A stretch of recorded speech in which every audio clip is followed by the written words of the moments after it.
Olá, pessoal, tudo bem? Hoje o papo é reto. Como é que a gente sai do campo das ideias e parte para a ação de verdade? A gente vai destrinchar aqui uns princípios muito poderosos para entender como fortalecer a nossa mente. Então, bora lá? E já vamos começar com essa frase que basicamente diz tudo. Ela dá o tom da nossa conversa. O verdadeiro obstáculo não é tropeçar, não é cair, é tomar a decisão de não se levantar mais. Parece simples, né? Mas essa ideia vira a chave na nossa cabeça sobre como a gente encara os desafios. Então vamos para a primeira parte, a verdade desconfortável. Sabe aquela coisa que todo mundo sente, mas que ninguém gosta muito de admitir? Pois é, vamos encarar por que tantas vezes a gente fica patinando no mesmo lugar. E tá aí. A grande verdade é essa. Diante da primeira dificuldade, da primeira dúvida, a reação mais comum é parar. É quase um padrão humano. Mas o pulo do gato é o seguinte: isso não precisa ser uma regra, é só um comportamento. E a boa notícia é que todo comportamento pode ser mudado.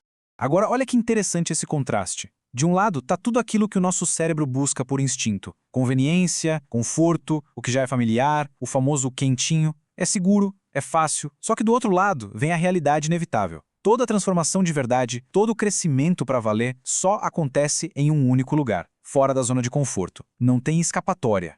Ok, então se a zona de conforto é uma cilada, qual é a ferramenta para sair dela? É aqui que a gente chega no coração da história, o poder da disciplina, que é muito mais forte do que qualquer sentimento passageiro.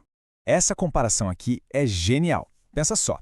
Motivação é aquela faísca incrível que faz a gente começar. É um estado de espírito, mas a gente sabe, né? Um dia ela tá lá em cima, no outro, sumiu. Já a disciplina é outra coisa. É ela que faz a gente continuar, mesmo sem vontade. Não é um sentimento, é uma decisão. Uma decisão que se toma todo santo dia e que constrói a consistência, o verdadeiro motor do progresso. E se a gente fosse definir disciplina, seria isso aqui, ó. A força para fazer o que tem que ser feito, principalmente quando não tem vontade nenhuma. É isso. Não é sobre esperar a inspiração divina chegar, é sobre agir de qualquer jeito. E é essa atitude que constrói força, consistência e resiliência. E essa ideia reforça tudo. Fazer um pouquinho, todo dia, com consistência, isso ganha de lavada de fazer um esforço gigantesco uma vez na vida e nunca mais.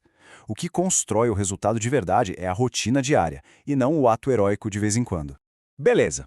Agora vamos mudar o foco e olhar para dentro. Porque no fundo, os maiores obstáculos que a gente enfrenta raramente estão do lado de fora. A verdadeira guerra acontece aqui dentro, na nossa própria mente. E aí vem a pergunta de $1 milhão. Vale a pena pensar um pouquinho? Quem ou o que realmente impede a gente de avançar? A resposta é essa. O nosso maior adversário não é a falta de tempo, a economia ou a opinião dos outros. O adversário mais difícil mora no espelho. Somos nós mesmos e as nossas armadilhas mentais. E que armadilhas são essas? Tá aí a lista. A autossabotagem, o medo do que os outros vão pensar, a preguiça e talvez a pior de todas, aquela vozinha chata na nossa cabeça que fica repetindo: eu não consigo, isso não é para mim. Só de reconhecer esses inimigos internos, a gente já dá o primeiro e mais importante passo para virar o jogo. Certo, mas como a gente luta contra isso tudo? A melhor arma, disparado, é o autoconhecimento. É começar a entender os próprios padrões de comportamento. É perceber a hora, opa, tô aqui me sabotando de novo. É sacar o que dispara o medo. Quando a gente se conhece, a gente para de só reagir no automático e passa a ter o poder de escolher uma resposta diferente. Então, juntando o autoconhecimento com a disciplina, a gente finalmente chega na aplicação prática. Porque ter a mentalidade certa é como ter o mapa na mão, mas é a ação que faz a gente sair do lugar e chegar ao destino.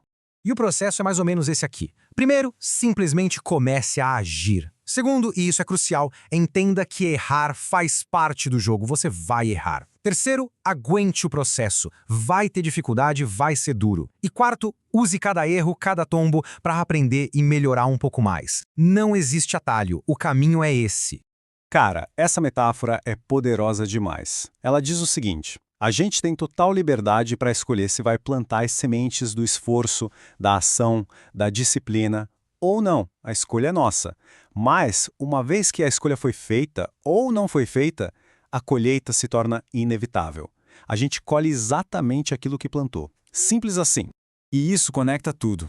O sucesso, seja lá o que isso signifique para cada um, é uma consequência que está lá no futuro. Mas a causa, a decisão de agir ou de não fazer nada, ela só acontece em um lugar, aqui e agora, no presente. O futuro é construído hoje. E com isso, a gente chega na nossa última parte, que amarra todos esses conceitos num tema central, a responsabilidade pessoal e o imenso poder da escolha. Presta atenção nessa ideia, que é muito forte. De um lado temos as escolhas fáceis. Sabe, aquelas que buscam o conforto imediato, o caminho que dá menos trabalho agora. E qual o resultado delas? Paradoxalmente, uma vida difícil. E o contrário também é verdade. As escolhas difíceis, aquelas que exigem sacrifício e disciplina no presente, são justamente as que constroem uma vida mais fácil e mais gratificante lá na frente. No final das contas, o ponto crucial é este. Ninguém pode fazer isso pela gente. A responsabilidade de começar a mudança, de pegar as rédeas da própria vida, é totalmente nossa. É intransferível. É uma decisão solitária, mas extremamente poderosa. E a gente encerra com essa pergunta provocativa, não para ser respondida para fora, mas para gerar uma reflexão interna. A escolha entre ser protagonista da própria jornada ou apenas um espectador da jornada dos outros. Essa escolha está sendo feita a cada momento. A decisão é sempre agora.